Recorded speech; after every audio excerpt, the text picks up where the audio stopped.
Olá Floripa, olá Brasil, olá mundo, eu estou aqui André Patunas e este é o programa Vida Inteligente, trazendo mais uma vez nosso querido amigo e irmão Jorge Antônio Ouro, e nós vamos falar hoje um tema Samadhi, ou Samadhi, sei lá como é que se pronuncia, nós vamos descobrir já, que é um estado, sei lá, todo mundo fala, atingir o Samadhi.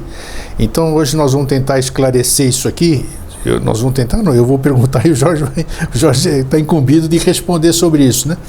Mas antes da gente falar sobre esse assunto e eu passar a palavra para o Jorge, é até interessante aparecer isso aqui, porque nós estamos falando de estado de consciência alterado ou definido, sei lá como que a gente vai definir, o Jorge vai definir o Samadhi, né? Que é o estado de, sei lá o quê, de deslumbramento, de totalidade, de neutralidade, sei lá.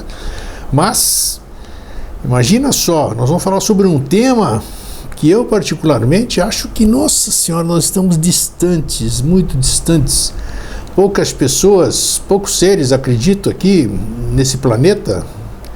Claro que eu não tenho nenhum vasto conhecimento e nem conheço todos os habitantes desse planeta, mas para estar envolvido nessa egrégora que é o planeta Terra, seja lá em que país for, em que canto for, precisa ser muito forte para estar fora disso que nós estamos vivenciando hoje e para poder estar equilibrado e com um nível de consciência para atingir, vamos dizer, se é o termo apropriado também, atingir, acessar, sei lá, o Samadhi, né? Então é um tema interessante, justamente aparece numa época que, puxa vida, para a gente se equilibrar emocionalmente já fica difícil. Imagine então conseguir. Como é que eu posso definir? Antes, tudo bem, Jorge? Você está bom? Estou ouvindo aqui atentamente, tudo sempre mas como é que a gente pode definir o Samadhi? O que a gente pode... O que seria o Samadhi? Um estado alterado de consciência? Acho que não. Está errado. Não. Já vamos conversar, vamos tentar explicar como é. Então é isso. Então vamos já entrar na questão e vamos pegar esse preâmbulo, esse início aqui que eu falei sobre, porque realmente parece que é uma disparidade entre as duas pontas fantástica. E aí? Bom, o importante é que você está bem, né? Eu estou sempre bem. Está bem agasalhado também, né? Não estou mais porque minha filha não deixou trazer o capote. Então. Está chovendo bastante aqui. Está chovendo? E eu gosto de ficar confortável. Não, sem dúvida, claro. Sabe que eu mexo com você, eu brinco com você. Não, aqui está 21 graus hoje, mas daí está com chuva, né? Temperatura 21 graus com chuva é frio. Temperatura é uma coisa totalmente... Tem que se sentir confortável, tem razão, é isso aí. É porque a gente foi concebido para uma temperatura única, né? Para uma estação única.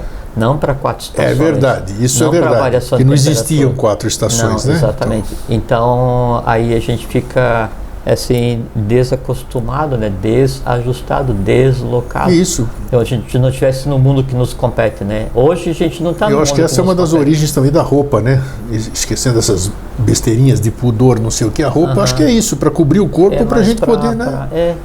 A roupa, hoje, ela é um complemento da persona, né? Que, sim.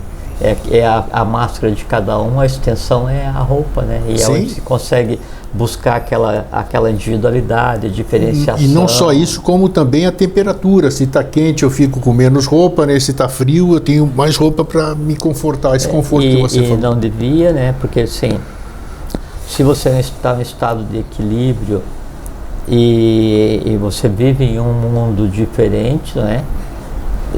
O que acontece assim hoje, só fazer um parênteses, né? É como assim, nós estamos em uma nave, né? Não uma nave, uma nau, né? Um barco a remo, né? Uma arca. Uma barca, uma lagarta, na superfície. Então, por mais que você tente ficar equilibrado, né? A nau balança. Sim. Né? Então hoje o que acontece é isso. Então, por mais que você consiga, por assim, você tem como criar temperatura ou calor orgânico, que é o túmulo, né? Então você consegue criar um calor necessário e suficiente para você estar exatamente na mesma altura, na mesma frequência que o ambiente que te cerca.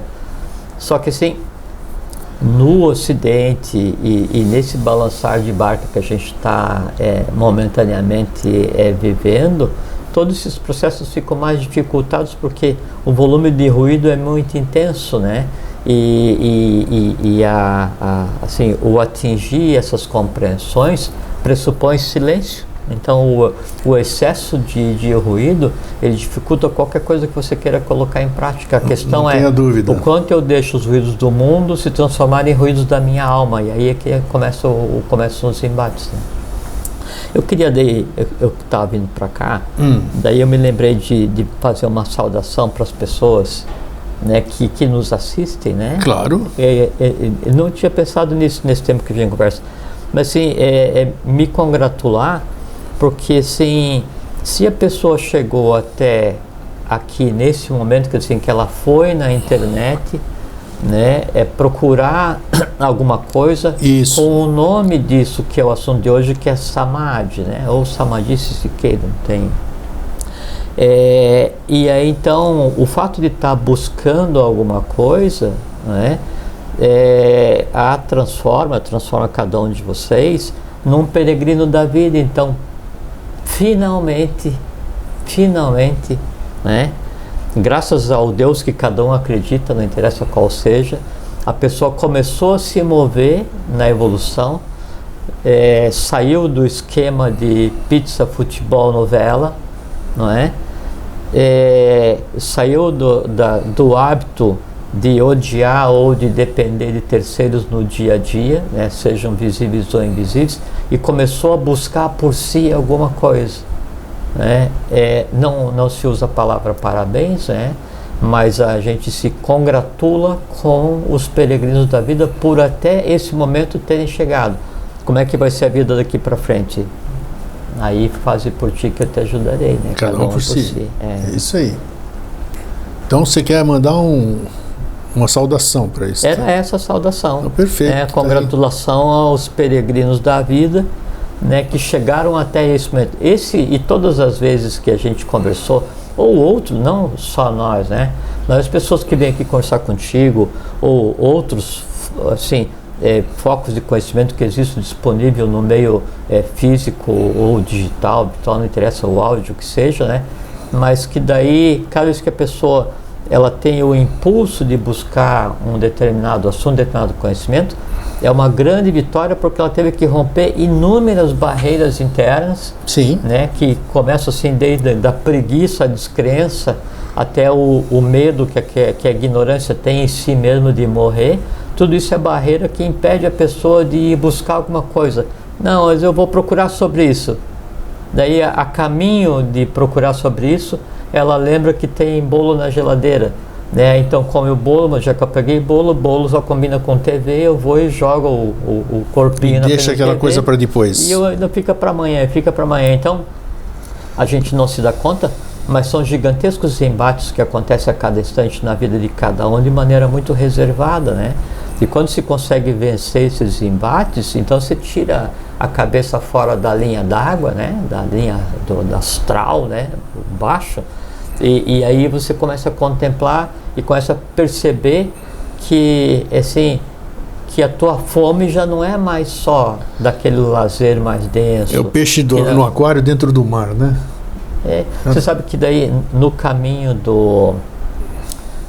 para se chegar ao Samadhi, o quinto estágio, né, tem o nome de pouco comer. Pouco comer. Pratyahara, que é você controlar os sentidos, né? Isso é uma simbologia, né, para mostrar esses embates que a gente tem no controlar aquilo que dentro de cada um existe. Veja a importância que seria o quinto passo dentro dos 8, que daí leva ao 8º, que é o próprio Samadhi, né? Então nós vamos falar sobre todos esses passos aqui. Beleza. Vamos, sim. Então vamos começar por cima, vamos começar pela definição. O que é o Samadhi e o Samadhi? que é que todo mundo fala, nossa, é uma beleza. Quando eu ouço algumas pessoas falarem, mas falam com tamanha boca cheia, né? Porque você fala, essa pessoa sabe tudo, mas não sabe absolutamente nada a não ser soletrar a palavra, né? Não estou desmerecendo, não. A gente faz isso, eu faço, todo mundo faz. A gente fala muitas coisas que a gente nem faz ideia do que está falando. É papagaio de repetição. A gente quer saber, mas não sabe. Enquanto isso, a gente vai vendendo peixe, como é o negócio, é o título, né? Então, o que é o Samadhi? O que é que essas pessoas tanto buscam? O que é tão maravilhoso que as pessoas falam? Isso aí, principalmente, é dentro do budismo, é dentro do... Várias, sim, às vezes muda o nome, mas várias correntes filosóficas, o conceito é exatamente o conceito. Então, Samadhi é um conceito. Ótimo, universal, já definimos, perfeito. Não, ótimo. O que seria equivalente é o Crestos. Crestos, tá. Que é o iluminado, né? O Budi, que seria o iluminado, né? Podemos dizer que Samadhi é um estado de consciência? É o estado de consciência. O estado de consciência. Tudo que se faça tá. de correto, de acordo com a lei, ao longo de N existências, né? Tem por função você chegar ao Samadhi, né? Que é só uma contraparte do Nirvana. Samadhi e Nirvana boa, não é a mesma coisa. Me dá um outro... Vamos explicar. E me dá uma outra terminologia. Use essa mesma... Em outras linhas de pensamento e outras filosofias. Não, o mais comum seria o Samadhi. Que equivaleria, né, ao Crestos. Tá. Que é um estado de ser. O Crestos é um estado de ser, né? Sim, é o iluminado. Exato. Né? Exato. Quer ver outro que dá pra gente usar?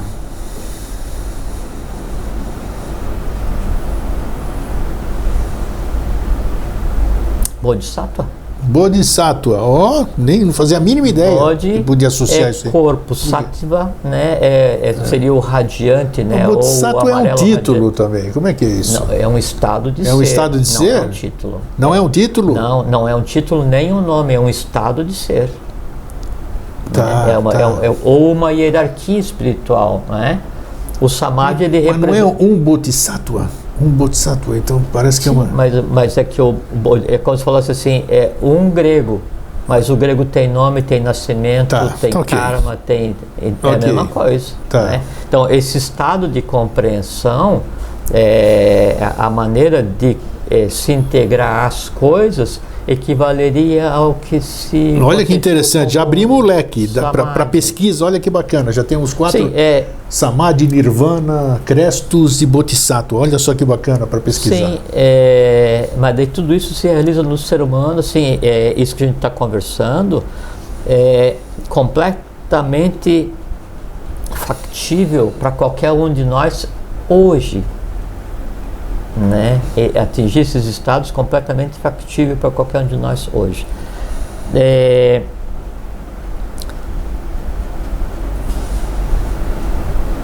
Uma coisa muito interessante com relação aí não só ao que seria o Samadhi, né?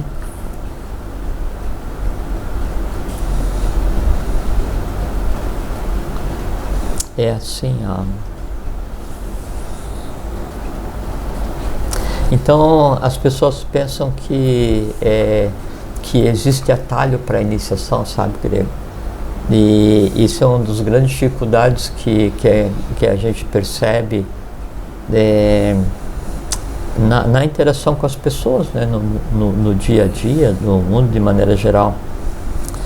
É porque há um ponto de vista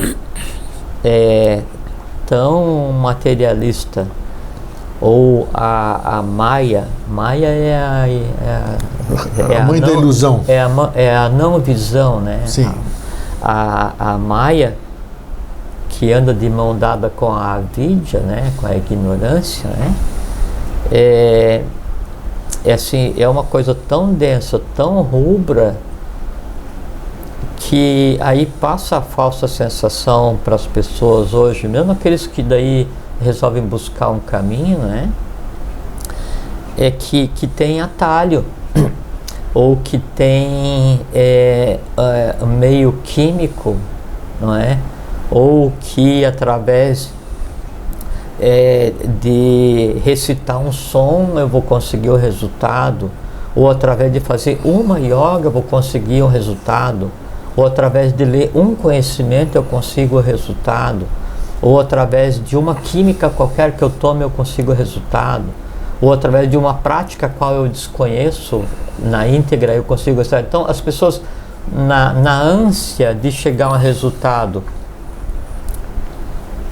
o qual elas sequer conhecem, e aí que está uma coisa muito intrigante, porque para descrever o Samadhi teria que ser descrito a partir do ponto de, né? Então você tentar descrever o invisível a partir do visível, então sempre vai ser limitado pela própria coisa que em você existe. A gente uma vez conversou aqui, né?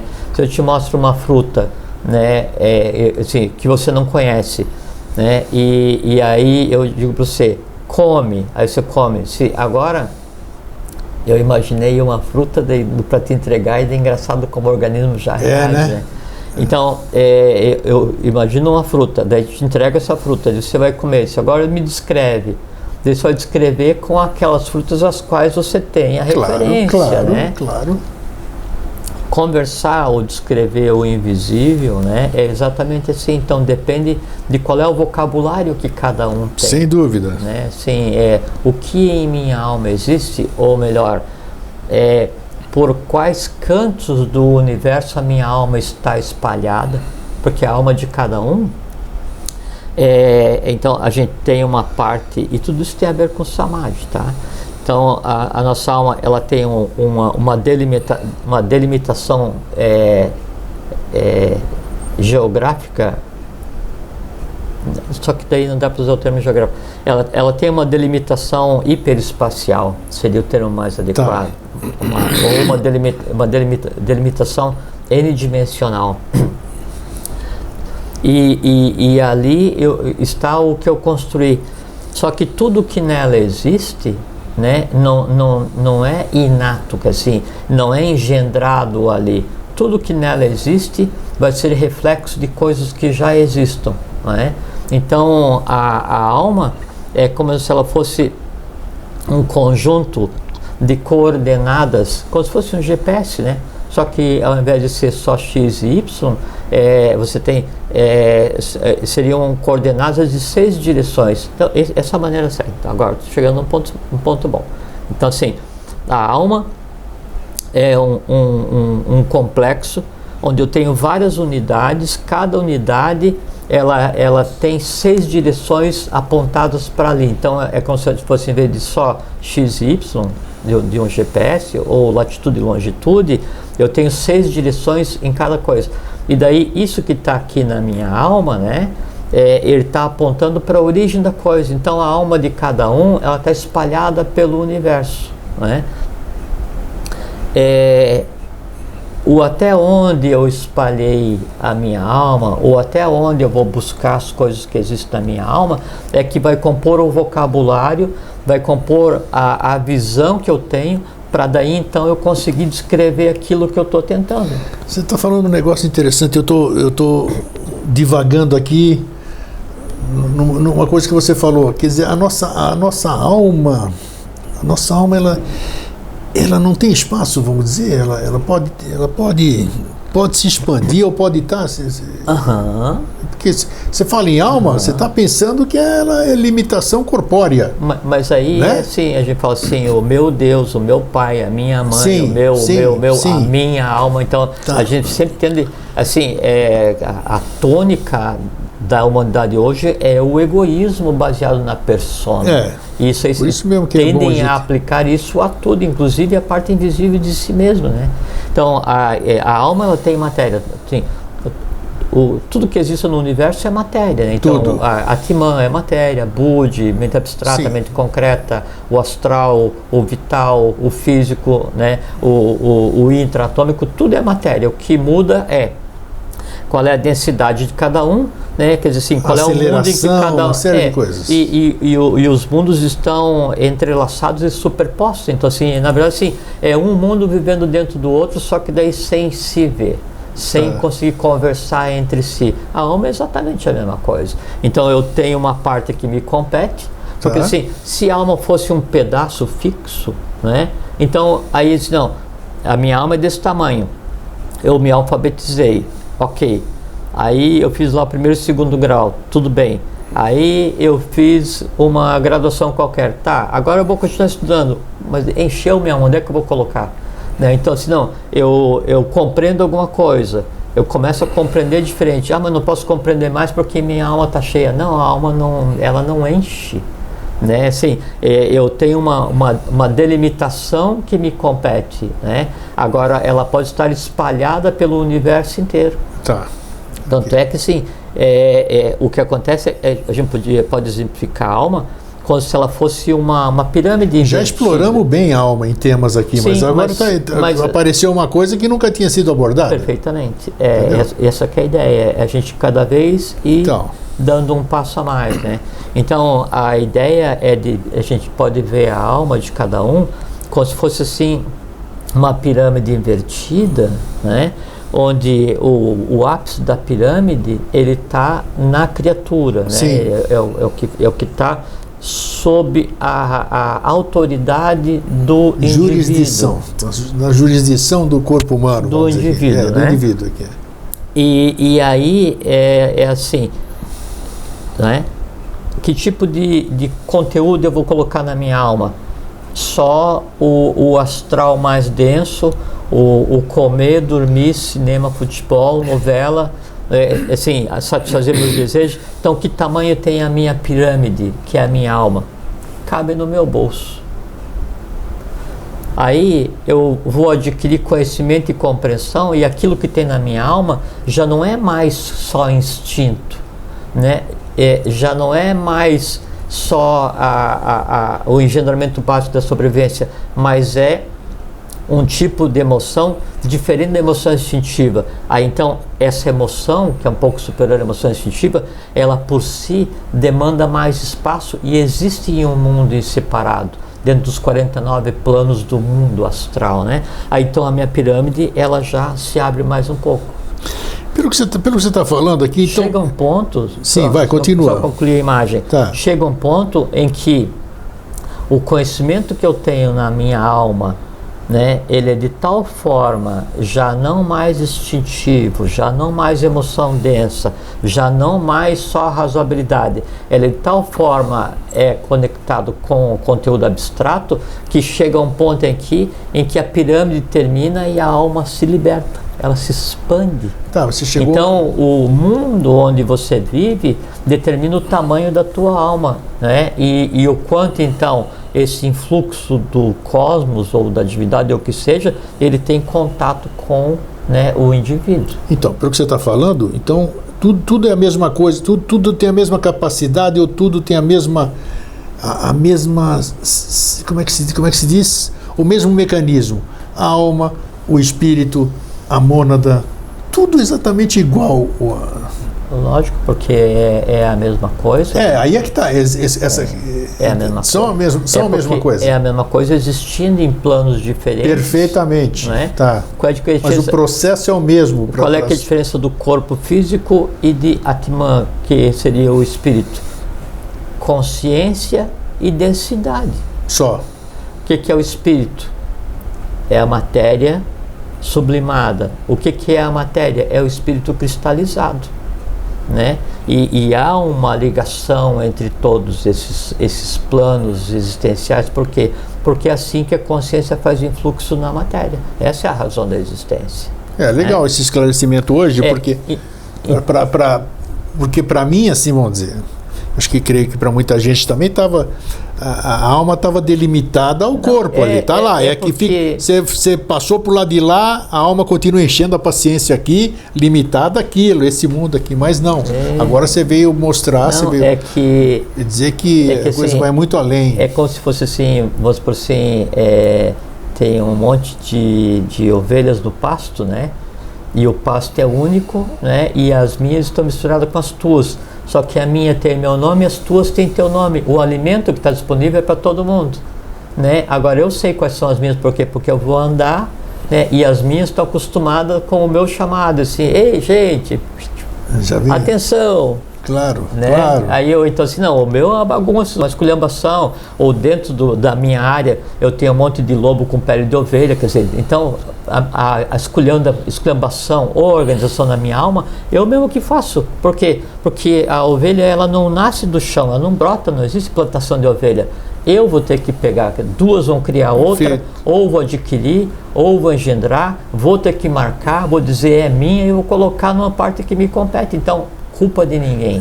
Eu tive que fazer essa pergunta porque quando você falou a alma não sei foi até onde, ela se expandiu para lá, eu falei, opa, peraí. É porque a gente tem tendência, e voltando ao início da conversa, né, a gente tem tendência a analisar o invisível baseado no visível, Claro. a analisar o indizível baseado no meu vocabulário, ou É natural isso, normal, né? ou analisar o n-dimensional baseado no tridimensional. Aí, lógico, né? Aí eu encapsulo, né? E desconfiguro e penso que entendo e sigo errado. Mas você fez bem a questão da fruta. Você vai me dar uma fruta, eu só vou comparar, é o gosto da pera. A pera parece gosto de pera, né? Mas não é pera. Mas eu comparei com algo que eu conhecia. Se eu não conhecesse nada, eu vou dizer que gosto do quê? Né? Né? E você veja como uma coisa muito interessante é isso, né? E essa que é a dificuldade dos mestres, né? Dos adeptos ou daqueles que têm que trabalhar pela boa lei, né? É ele tentar descrever o inimaginável para a humanidade em palavras humanamente compreensíveis e aceitáveis para que aquilo possa vir a se transformar em um caminho.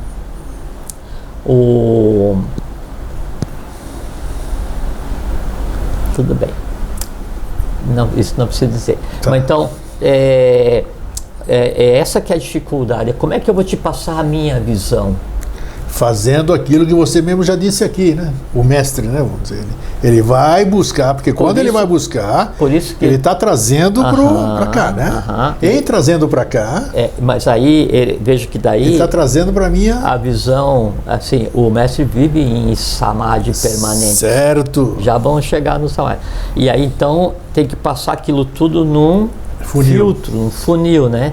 Para daí transformar em uma frase e entregar para o discípulo. Isso é revelar.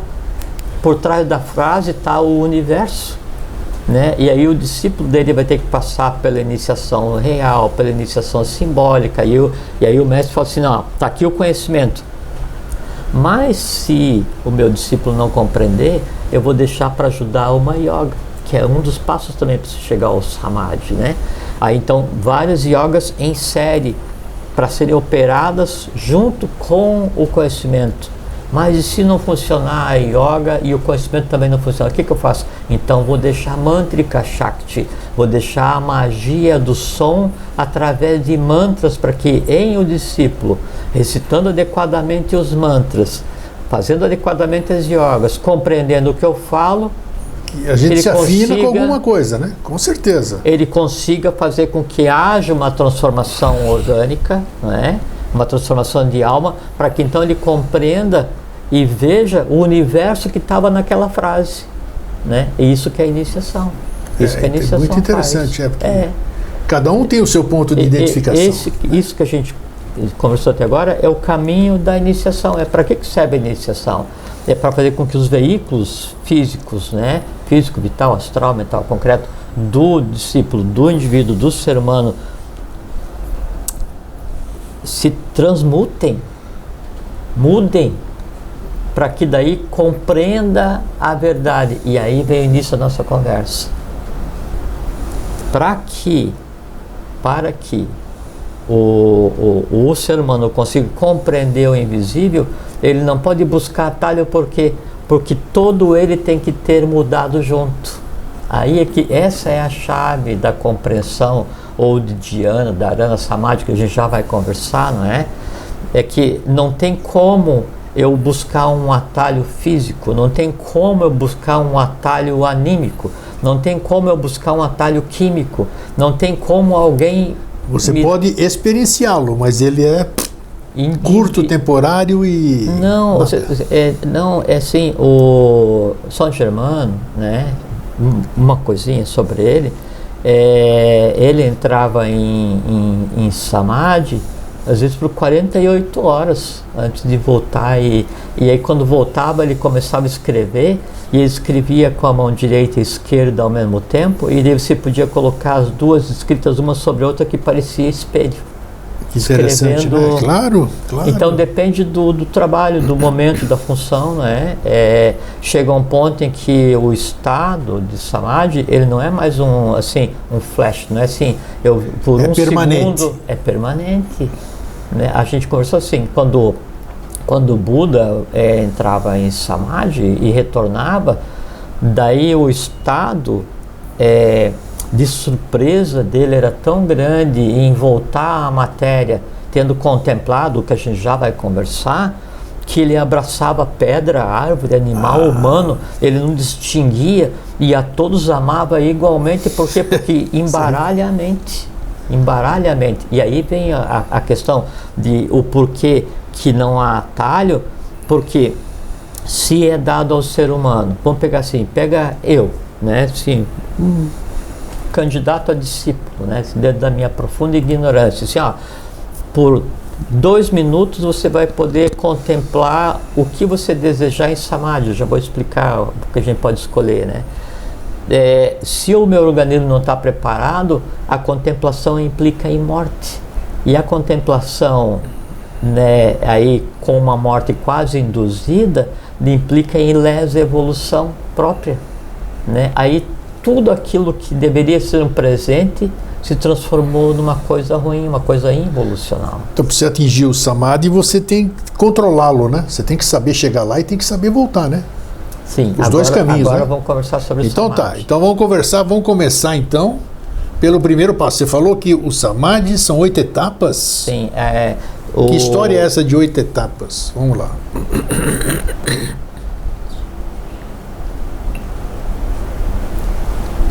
Eu tô passando a mão aqui, mas é só um hábito, né? Depois vão dizer assim, pô... Vai ver que estava escondido, ele estava com a cola aqui no pescoço. Não tem vergonha, o cara fica se coçando. É engraçado que assim, às vezes eu vejo como a gente conversa coisa que pode contribuir para diminuir a ignorância, né? Em termos de conhecimento. Daí, às vezes a ignorância nas pessoas reage, e as pessoas me xingam como se eu fosse uma ameaça à ignorância de alguém, né? Eu só converso contigo, pode servir ou não, mas... Sim, claro. Então, assim, grego. Vamos lá. Então, o Samadhi, primeiro, Samadhi, literalmente seria...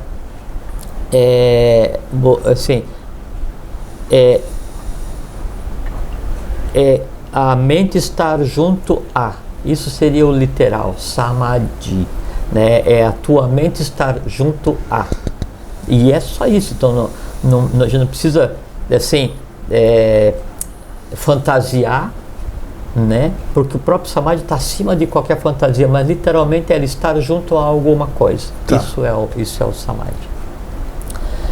É diferente de Nirvana. Né? Você falou que era igual, pô. Não. Era sinônimo. Mas é que ele é o sinônimo do ponto de vista humano, físico. Sim. Mas não é o Nirvana. Não é o Nirvana, tá. Não é o de estar igual no início, então... deu a impressão, pode ser que eu tenha entendido mal. Não, é que o Samadhi é uma coisa e Nirvana é outra, tem a impressão que foi isso que eu disse, mas de qualquer maneira... eu devo ter entendido errado. Então, o Samadhi é a tua mente estar fundida com alguma coisa, e nós vamos conversar com os passos para chegar. E aproveita e esclarece Nirvana, então. Sim, e o Nirvana é como se fosse, você, ao experienciar o Samadhi, você pudesse contemplar o Nirvana em vida. Nirvana é algo superior ao Samadhi? Pô, sabe por quê? Porque o Nirvana, ele implica em como se fosse um Samadhi permanente, mas na desobrigação de qualquer coisa, inclusive do ciclo de renascimento e morte. A saída da roda de Sansara... Que nós vamos falar mais para frente em outro programa? Sim, é o Nirvana. Se você chegou em um estado legal, então nós vamos abordar mais para frente o Nirvana. Quando falarmos de Sansara, nós vamos estar falando de Nirvana, tá bom. Sim, é que assim, ele te libera do renascimento e legal, morte, né? Tá bom. Aí está acima do Samadhi, porque o Samadhi você experiencia em vida, o Nirvana você experiencia entre vidas e você não precisa mais viver mais, você se desobrigou. Você pode até voltar para fazer alguma coisa, mas aí é uma opção própria de cada um. Tá, então vamos no Samadhi, então, que bom. Tá, então o Patanjali, tem várias grafias, alguma coisa assim, né? Não, que no Ocidente se chama Patanjali, né? Pata é descido do céu e o Anjali é a saudação, né? Ele codificou uma série de preceitos, né? Quem foi ele? Vamos, já falamos o nome dele, vamos lá. Um adepto competente pra caramba. Patanjali. Tá. Aham. Indiano. Sim. Ok. Então, várias épocas diz que ele nasceu, mas aproximadamente o século III a.C. seria o real. Tá. Né? E aí quem codificou, na verdade, isso que é uma parte que a gente vai conversar hoje, que é o Samadhi, então foi um discípulo dele e que foi codificou a chamada Ashtanga Yoga, que Ashtanga são 8 módulos, ou que seria assim, é um caminho de 8 partes, né? E onde a 8ª parte é o Samadhi. É o Samadhi. Tá. Quais são essas... Ashtanga Yoga, é isso? Interessante.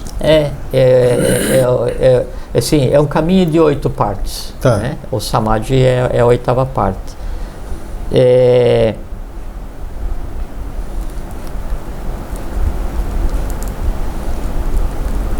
Quando ele codificou, a gente chama os aforismos de Patanjali, né? Ou Patanjali, se quiser, né?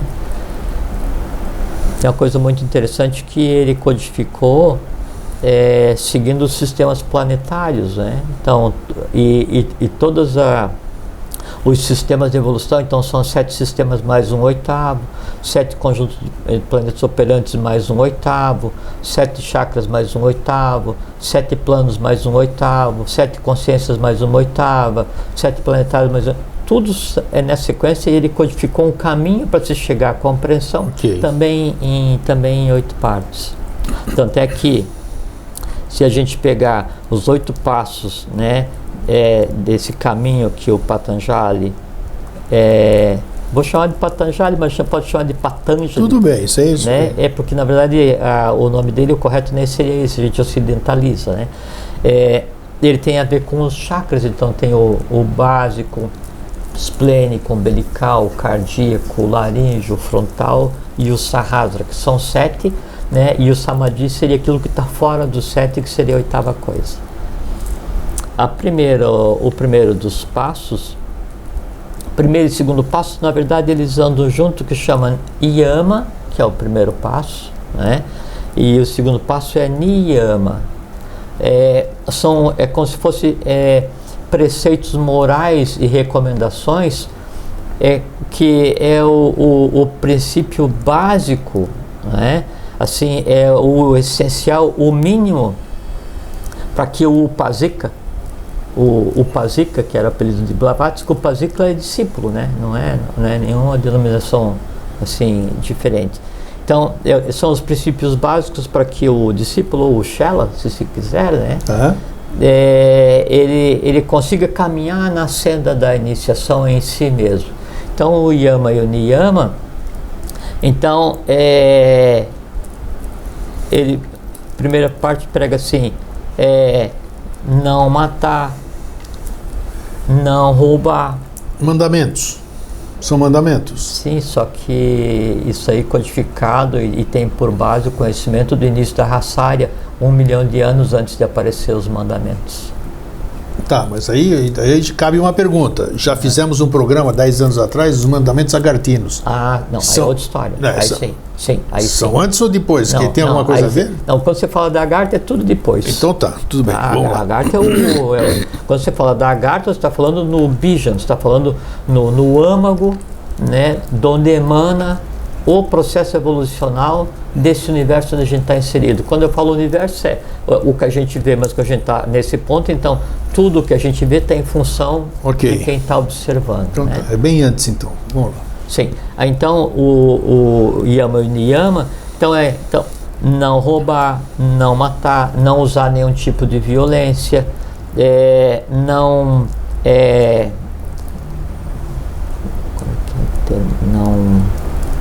conspurcar o conhecimento da sexualidade e o desapegar-se. Tá, mas de onde o Patanjali foi buscar isso aí? Essas pode ser até inoportuna a pergunta. O que se baseou? Onde estavam essas proibições que são mantidas até hoje?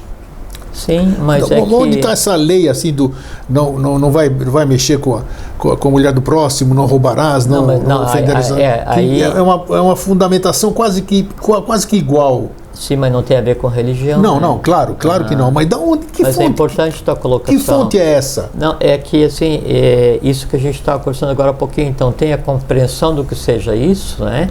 E aí isso se transforma em uma frase. Então assim, não usarás da violência, né? Por que não usar da violência? Essa pergunta. Por quê? Porque a violência implica em que você está conectado a um egrégora de ódio. Porque a violência implica em que você não está controlando os jnanendriyanas, que são os sentidos que captam o entorno. A violência significa que você não está controlando o karma indriyani, que são os elementos que em você gera ação externa. A violência significa que você não tem respeito ao teu próximo. A violência significa que você não tem vontade superior ao teu instinto. Então, assim, é como se fosse o resumo de uma porção de incapacidades, é a prática da violência. Então. A prática da violência e a prática daqueles que pregam a violência. Entende? Agora, quando fala assim, não conspurcar a questão da sexualidade. Então, será que existia, desde a época da Atlântida ou na Agartha, um conceito moral ou ético com relação ao sexo? Não é nesse sentido de conspurcar a sexualidade. É a questão que diz assim, por que não? É porque daí em o homem usando os poderes inatos que ele possui, que são as Shaktis, e ele usa, por exemplo, o poder de criação mental aplicado não à sexualidade, mas à erotização, o conjunto de monstros criados no astral por conta disso, é uma das grandes causas do estado calamitoso em que a humanidade se encontra hoje nesse fim de ciclo. Então, não usar é porque está usando um poder para criar mentalmente, astralmente, seres ligados à erotização, que só existe em função de quem os criou e vai se entrelaçar a todos aqueles que pensem ou que desejem aquele mesmo tipo de coisa. Então, por que existem esses preceitos, o Yama Niyama? É porque em a criatura agindo contrária a esses preceitos, ela está prejudicando a si própria, está prejudicando a humanidade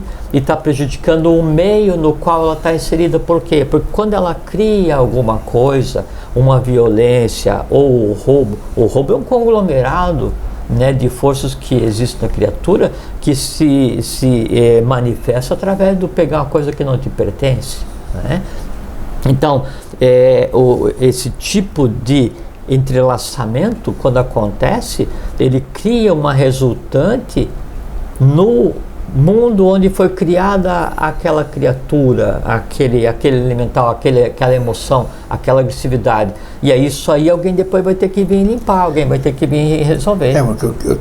Percebe-se que esses preceitos, vamos dizer, eles não são... É aí que eu queria chegar, para ficar claro. Que não é que alguém que ditou. São alguma coisa que eu posso dizer, alguma coisa, questão de bom senso, alguma coisa que é interior, vamos dizer, é nato, se é que cabe essa palavra. É que assim, então é como se fosse... Eu tenho consciência de que isso é certo e errado. Ninguém me ensinou isso, de que é certo e errado. Que daí, mas é que ninguém me disse nunca esse cheiro é bom, esse cheiro é ruim. Mas é que eu sinto um cheiro ruim. É muito interessante, veja a expressão que você usou. Eu tenho consciência que é errado. Consciência, sabe o que é? É a manifestação de Atman em determinada camada do ser humano. vai se manifestar no instinto, consciência instintiva, vai se manifestar no astral, consciência astral, vai se manifestar na mente concreta, consciência Perfeito. razoável. A questão é quem manda. Isso. Percebe? Se quem manda são aqueles que deveriam ser orientados, a situação é caótica, e aí prejudica si mesmo, prejudica o meio que lhe dá origem, né? Isso que acontece. Então, é como se esses preceitos, esses mandamentos, eles fossem uma revelação. O que é uma revelação? É pegar a pirâmide inteira invertida e escrever uma frase na expectativa, na esperança que aquele que vai ler compreenda o que está. Quando a pessoa não compreende, ela se transforma o quê? Em um místico devocional, ou se apega a uma religião que está só ligada à letra e não ao verbo, e ela vai pegar só aquela frase e nortear a vida por aquela frase, sem compreender o que está por detrás daquilo. Não adianta nada. Então, nós precisamos desmitificar a questão de que tem alguém que fica ditando normas e regras para o ser humano. Isso não existe. Não. Aí é que tá, aí que eu queria chegar. É todo um conhecimento, um conglomerado de consciências e compreensões, que daí ele é condensado, traduzido em alguns elementos que possam vir a ser compreendidos pelos seres humanos. Aí eu percebo que é certo ou errado. Eu percebo, ninguém está me dizendo. Mas é que tá, Aí, isso aí é colocado à disposição de cada um. Perfeito. Aí como cada um vai usar e o quanto cada um vai avançar. Isso. É a mesma coisa assim, eu dei para você uma coordenada hexadimensional, né? Norte, sul, leste, oeste, zenit e nadir, que é um conhecimento, está na tua alma. Você pode pegar e considerar aquele conhecimento que está na tua alma que eu te dei agora, ou aquilo que eu falei, como se fosse um corpo estranho, e você fazer um processo de desconstrução e esquecer, claro, né? Ou transforma aquilo em uma realidade, enraiza aquilo, né? E enraizando, vitalizando, você dispara o processo. Daí aquilo vai te remeter para o lugar onde está a coisa em si e cria um sistema de vasocomunicação muito com a bom. tua alma. Perfeito. Onde está a tua alma? Tua alma está onde estava antes e mais naquele posto avançado que você acabou de tornar teu. E daí não é meu conhecimento. Por isso que sim, que a gente conversa aqui é meu conhecimento, não. É um conhecimento que eu aprendi, ou que eu vejo, ou que eu vivo, ou que eu ouvi, ou que eu já estive lá, né? Nessa outra existência não interessa. Sim. Aí eu venho e reparto contigo, te entrego uma coordenada, né? Aí se puxa, esse mapa aqui pode ser legal, vou dar uma olhada, puxa, é legal, é meu. Né? Aí isso passa para parte. Aí você retém em você esse mapa, né? Ele ainda aponta para um determinado lugar, tá certo? Aí você vai e compartilha com alguém. Aí o que você faz é, olha, nessa direção. Isso aqui é propagar o bom caminho. Perfeito. Anda perfeito, quem quer. Perfeito, né? Foi bem explicado. Porque se você pegar, não, esse é o bom caminho, esse é o meu caminho, e eu chego e te empurro na direção, ou te arrasto na direção, daí isso é o que a gente vê hoje nas religiões. As religiões pregam a paz, acreditam em Deus. Só que daí, entre elas se matam para tentar mostrar quem é mais pacífico ou qual Deus é mais poderoso. Aí, é verdade isso? Existe isso? Não pode existir. Não. Ou, tem uma coisa muito interessante com relação a isso, só um parênteses, né? Então, sabe que daí, quando um povo ele é beligerante, ele desenvolve um egrégora beligerante, né? Porque a alma do país é o somatório da alma dos cidadãos, né? E aí, o egrégora do país, em si, ele precisa se alimentar de guerra e sangue e ódio, tanto quanto cada cidadão. E assim, esse é um dos grandes perigos pelos quais o Brasil está passando no determinado momento, porque se está dando uma nuance até então inexistente para a alma do Brasil. Então, quando o país vai e invade, mata, destrói, faz guerra, o egrégora desse país invasor, né, ele tende a dizimar as pessoas do outro, sabe por quê? Porque o embate é entre egrégoras.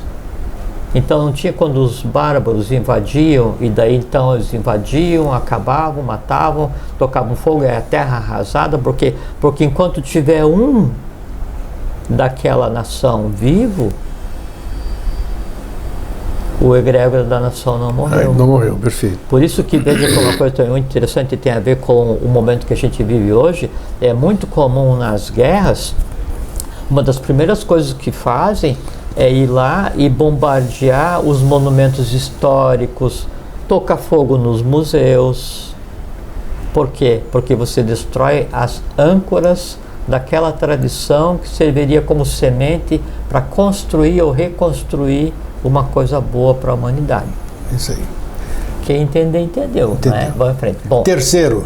Então, Yama e Niyama, bom, e depois vem a segunda parte do que seria o Niyama, que daí é a austeridade, a contemplação do conhecimento. Então, é toda uma preparação. O equivalente a isso seria você lidar com todos os impulsos básicos, né, que existem no chakra, no básico, né? E o primeiro. O segundo, você lidar com todos os poderes, todas as forças que existem no que seria o esplênico, né? Yama, Niyama. O terceiro ponto, o terceiro degrau é o asana, ou asana, né? Que Sim. são a yoga do corpo, ou a forma que você deixa o corpo quando você está praticando. Tanto é que é mais usado no plural, né? São asanas, não é isso? Mas o degrau é asana. Asana, tá. Né? E é uma coisa, e tem a Hatha Yoga, que é a yoga do corpo, né? Que é uma série de estudos e procedimentos para você pegar e dar conta do corpo físico. Tem uma questão interessante com relação à yoga, e que daí é o que a gente falou, aplica-se ao conhecimento, aos mantras, à ritualística, que se não compreender o que está fazendo, não adianta. E ele sozinho também não adianta nada. Porque assim, você pega uma árvore, né? Banyan, a árvore do conhecimento milenar chinês, né? Então, um ente elemental, vegetal qualquer, ele existe há 50 mil anos, né? Mas continua sendo uma árvore. Por quê? Porque é o teto da consciência dele. Então, o fazer a yoga do corpo, né, é muito bom, e aí vai te dar saúde, longevidade, estabilidade orgânica, né, compreensão do corpo, mas em si é um degrau. Não vai adiantar. Tá. Né? Então não se chega à iluminação deitado em um degrau. Da mesma forma que não se chega à iluminação só não matando, não roubando. Claro. Não se chega à iluminação só estudando. Não existe isso. Por isso que é o caminho dos 8 degraus, né? E dentro do degrau da asana, né? Então também você tem o complementar, que são as mudras, né? O mudras, né? Que aí o corpo na posição correta, né, e a mão na posição correta. Então você cria um processo mágico. Para quê? Né? Assim, é como se fosse construir uma casa, né? Obrigatoriamente eu tenho que começar pelo alicerce, e sempre um tijolo em cima do outro. Você não tem como deixar um vazio, não tem como começar a construir a casa pelo telhado, né? E não tem atalho, né? Assim, eu vou amarrar o telhado por um barbante no céu e depois eu faço a parte de baixo. Não existe isso, né? Então, quando chega no terceiro ponto, que daí então é a questão da posição adequada, é para que daí então você, tendo controlado os seus instintos, você tendo uma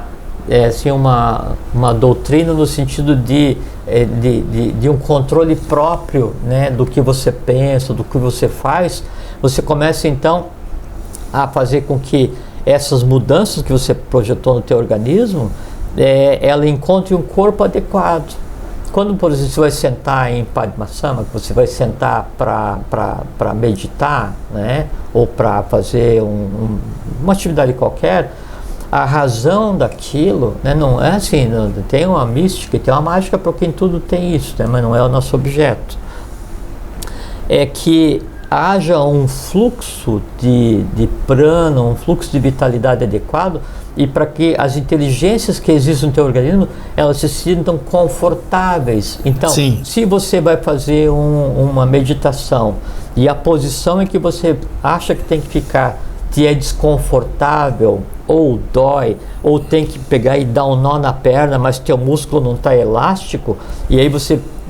Não, mas isso aqui é uma prova de dedicação e de resistência da minha parte, então eu vou dobrar as pernas na posição de lótus, mesmo sentindo uma dor gigante no joelho, né? E aí acabou aquela meditação e você levanta com o joelho em frangalho, né? Achando que cumpriu o dever. Não. A meditação não funcionou. Nada. Você não ouviu o teu organismo, Claro. Você se machucou desnecessariamente. Sempre defendi isso.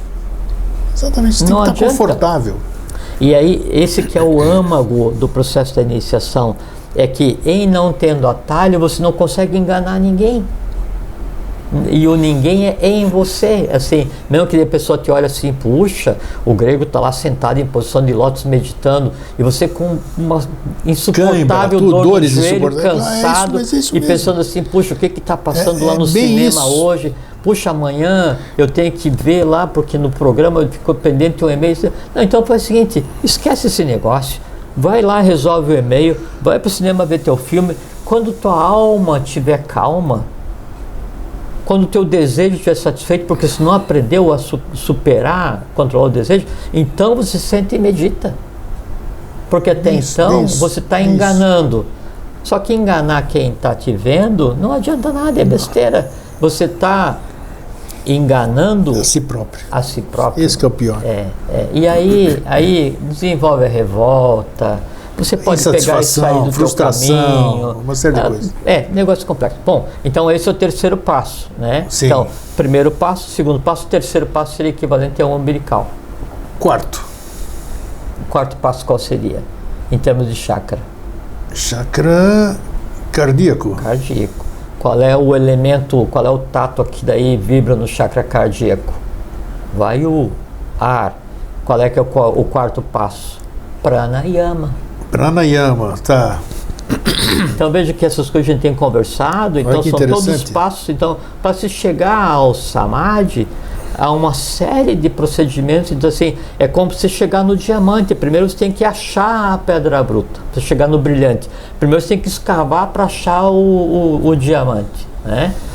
É bruto. E você vai ter que escavar, e você vai ter que saber onde tem, não pode desistir, escavou, né? Então, aí, o que eu faço com isso agora? Vou polir. Como é que eu vou polir? Não tem como polir em um segundo.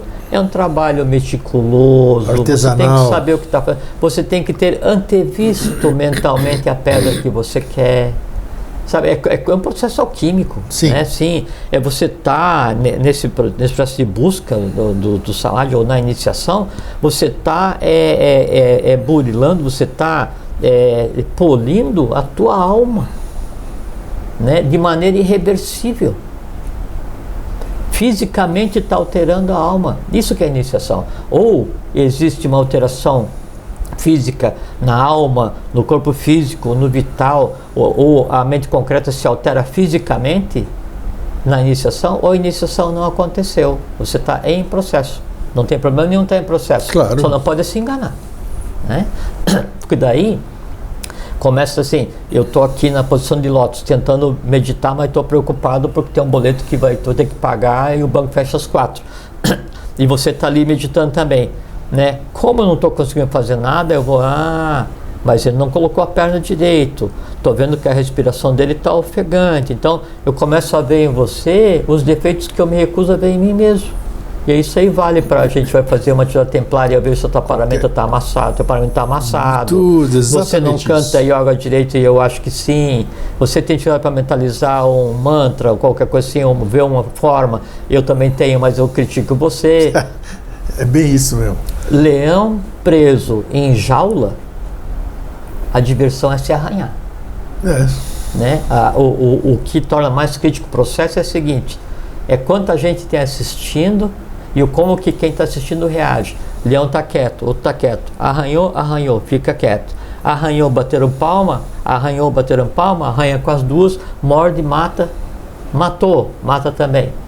É assim que o público reage quando você joga pro público e não para tua própria existência. Sim. Tá? Quinto. Yama, Niyama, Asana, Pranayama, Pratyahara. Pratyahara. Pouco comer. É o controle, é o controle dos sentidos. Controle dos sentidos. Sim, tem assim, relação com chakra também? Seria o laríngeo ou não? Seria o equivalente ao laríngeo, porque aqui é o que está separando o humano do divino. Tá. Né? E então aqui é que você vai ter o controle sobre toda a parte densa, porque o que acontece? Você tem mineral, vegetal, animal. Sim. O homem começa aqui e vem até aqui. Tá. Né? Aí daqui para frente já é o divino, porque é 1, 2, 3. É o triângulo sentado no quadrado. Perfeito. Que se assenta no chão. O chão é a evolução que nos antecedeu. O controlar, né, esses sentidos é muito interessante, porque assim, lembra que de cada sentido, né, ele é o que a gente chama de jnana, que é o conhecimento endrias ou endrianos, que é um instrumento de conhecimento. Por quê? Porque através dos sentidos que eu consigo interagir com o mundo que me cerca, né? E é os sentidos que vão entregar para a mente concreta, para a mente, para manos, não a mente concreta, as imagens que vão ser pesadas, medidas ou contadas, e aí há uma decisão, e essa decisão vai ser exteriorizada através do quê? Dos karma endrias ou karma endrianes, né? Que são as ações, que é assim, os meus órgãos de ação externo que geram karma e geram consequência, né? E aí é a geração, o pé, mão, a fala, né? Quando eu consigo então controlar esse tipo de coisa, significa o seguinte, que eu tenho controle sobre, né, aquilo tudo que existe na interação do meu ser, da minha unidade existencial com o mundo material que me cerca. Esse é o quinto. Sexto, Dharana. Dharana, que é o nome do órgão oficial de divulgação da Sociedade Brasileira de Biose. Dharana, D-H-A circunflexo, R-A-N-A circunflexo. Dharana é a perfeita concentração em um objeto. Porque uma coisa muito interessante... É uma capacidade, você está falando. Uma capacidade de ter a perfeita concentração num objeto. É como se cada um desses passos fosse uma capacidade ou um poder a ser desenvolvido. São 7 Shaktis que existem, que criam todo o universo. Todas elas estão distribuídas também nessas 7 etapas. Então, a Dharana é a capacidade de se concentrar, né, em um objeto, em um assunto, e silenciar a mente. Então é como se fosse a suprema capacidade de concentração. Isso, você é o mais adequado. E tem uma coisa muito interessante, tem uma coisa muito interessante que assim, então a gente pensa que a mente, né, a mente concreta, né, ela é a base da meditação, da concentração, né? Mas é o contrário, é o que atrapalha. Assim, então, vamos supor essa questão do Facebook, que então transita assim tudo quanto é besteira possível no Facebook, não, no telefone, esse do WhatsApp.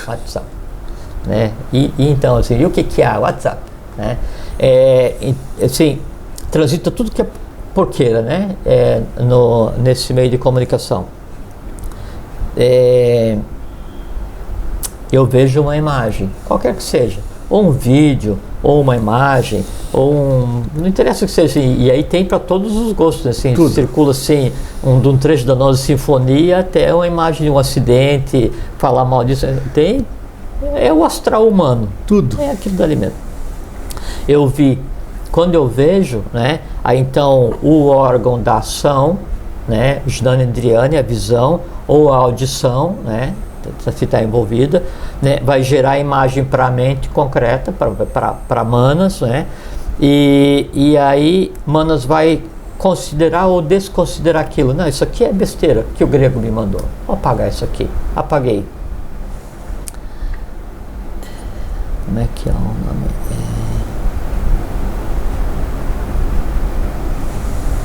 Como é que é? Só um pouquinho.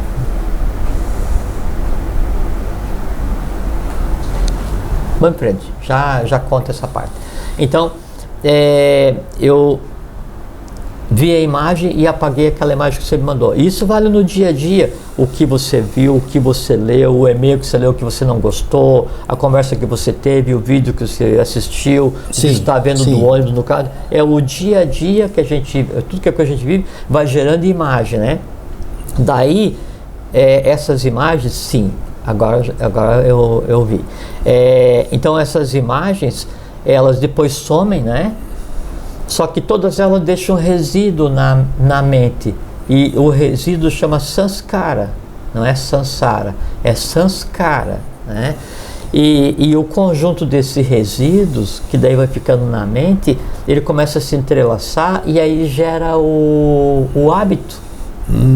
Tá.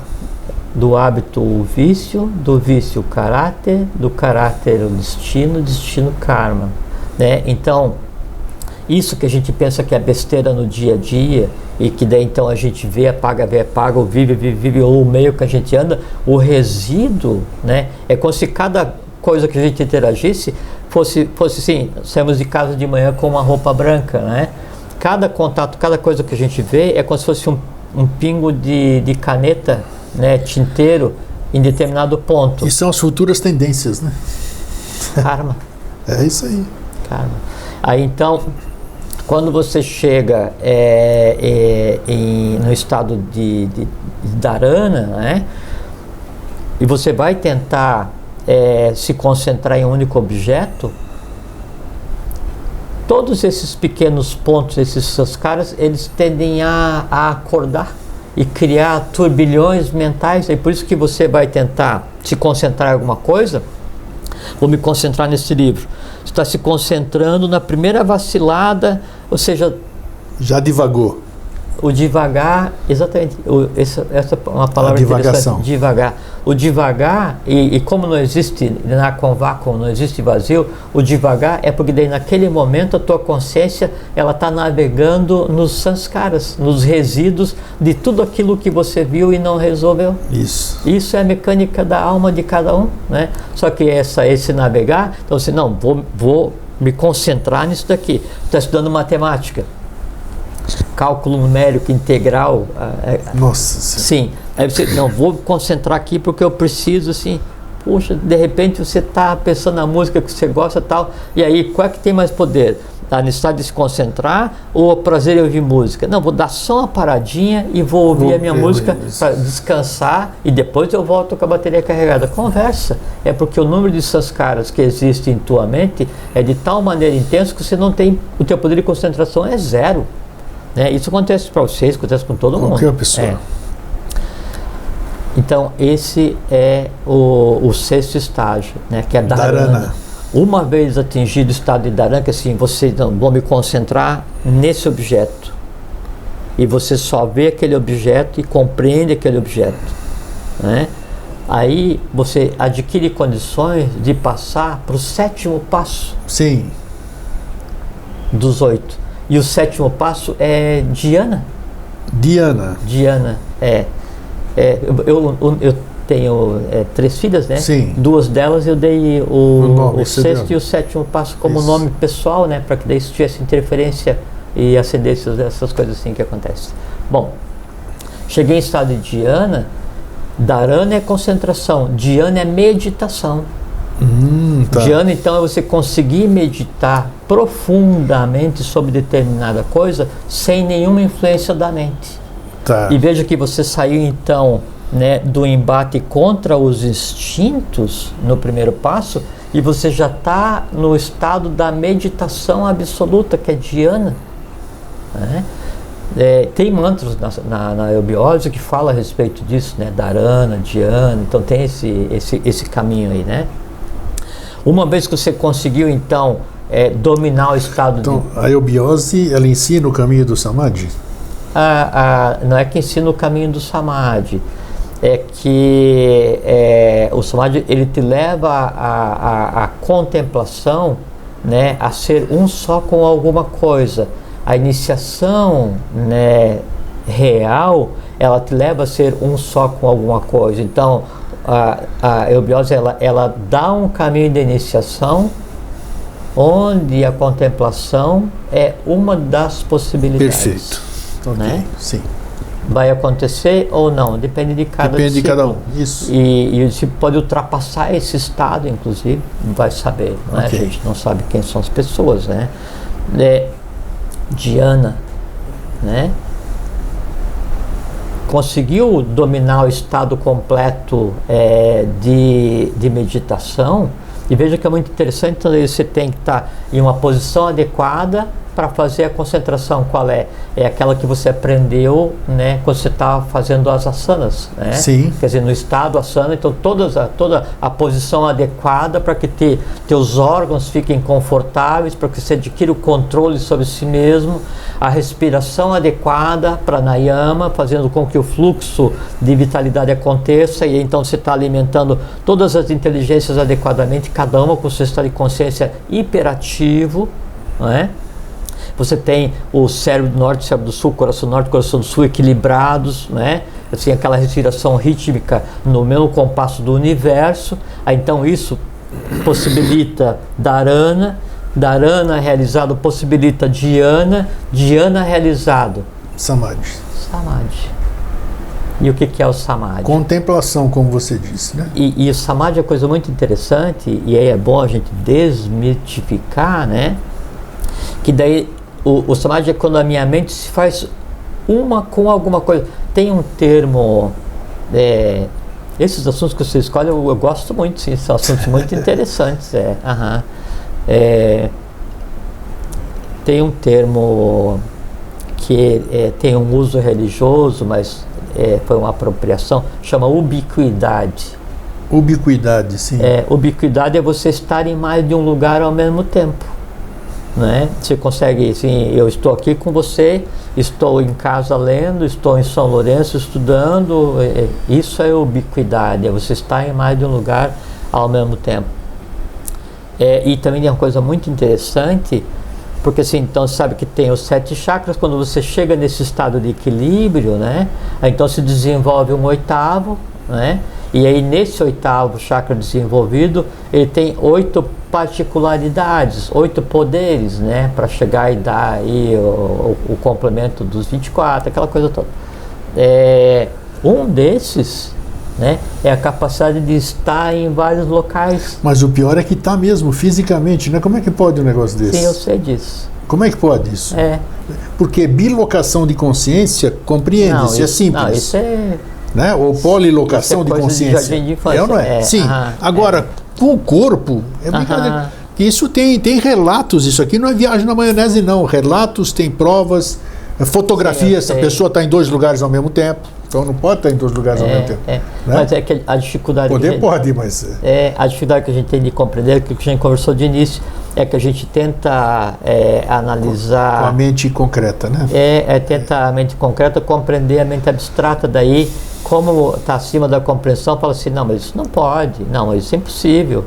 Impossível é uma frase que só existe, uma expressão que só existe para a humanidade.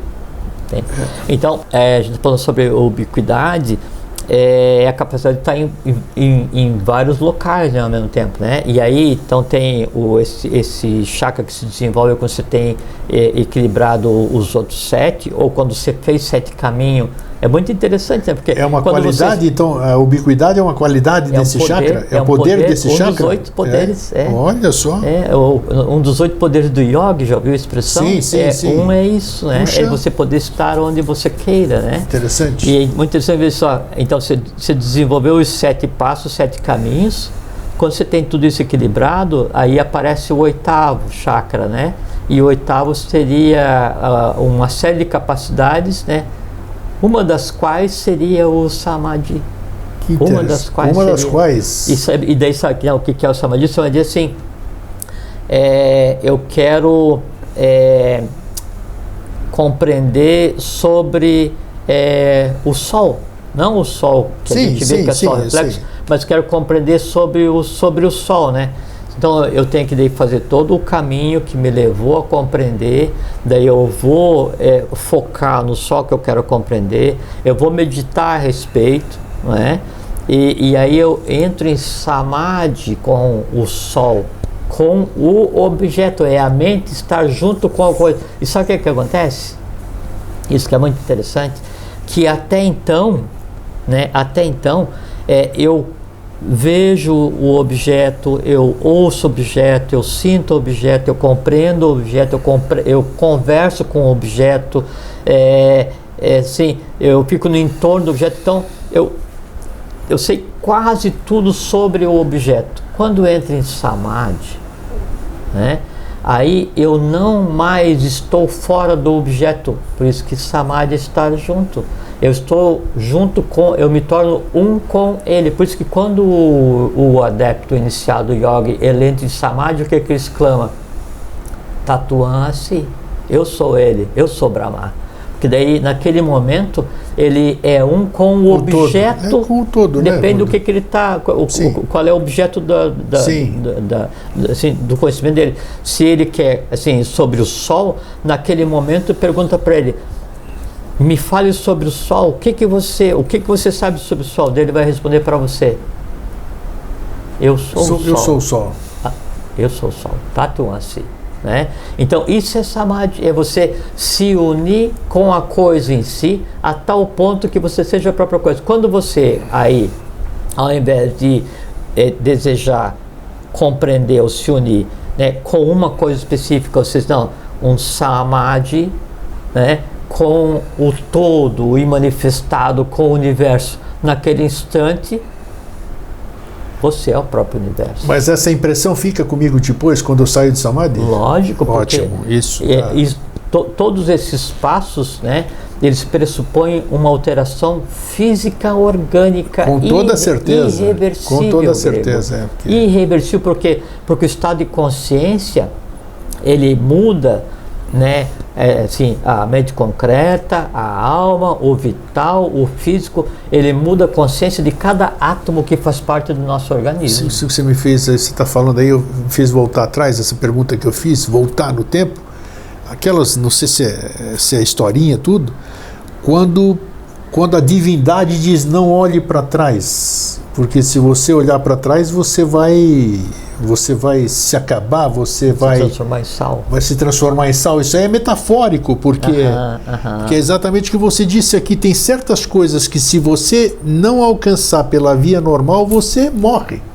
Você se acaba. Não que a pessoa, não que a coisa seja ruim, é que você falou que tem todas essas alterações biológicas, físicas, energéticas, tudo. Então tem que realmente ter esse preparo, porque senão você vai... Morre.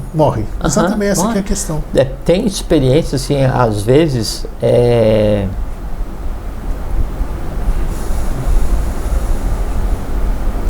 Às vezes acontece assim, ó. Tem uns estados de contemplação, e às vezes você pode estar lendo alguma coisa, isso acontecer, né? Assim, uma frase, uma palavra. Verdade. E aí... É muito louco. Muito louco. E aí fica aquele negócio assim, é como se explodisse um... o complexo é tentar descrever. Isso aí tem acontecido naquele cantinho ali, tá? Que eu não sei o que está acontecendo ali. Mas por isso que eu falei de início, Grego. É assim... Aquilo está para o norte, nós vimos com a bússola ali, não sei se tem a ver, rapaz. Por isso que eu te falei, é completamente factível para qualquer ser humano hoje, né? Factível. Você não saber onde é que está, o que aconteceu. Não que é isso. Iniciação é isso, né? É você chegar a um ponto de identidade tal. Samadhi é identidade, né? Em que você é a própria coisa. Então, o máximo da compreensão é a identidade. Mas eu achei importante isso que você falou, porque isso que eu acabei de citar agora, que estou citando para você, não ia falar para ninguém, né? Agora eu falei para todo mundo. Eu imagino. Mas é porque ali, você viu, lembra da coincidência da bússola que nós vimos exatamente onde eu estou sentado, é ao norte. Isso aqui é aquela coisa. Você acabou de dizer que precisa de certos fatores que... A posição é necessária, porque gera uma série de fluxos energéticos que são necessários para aquilo lá.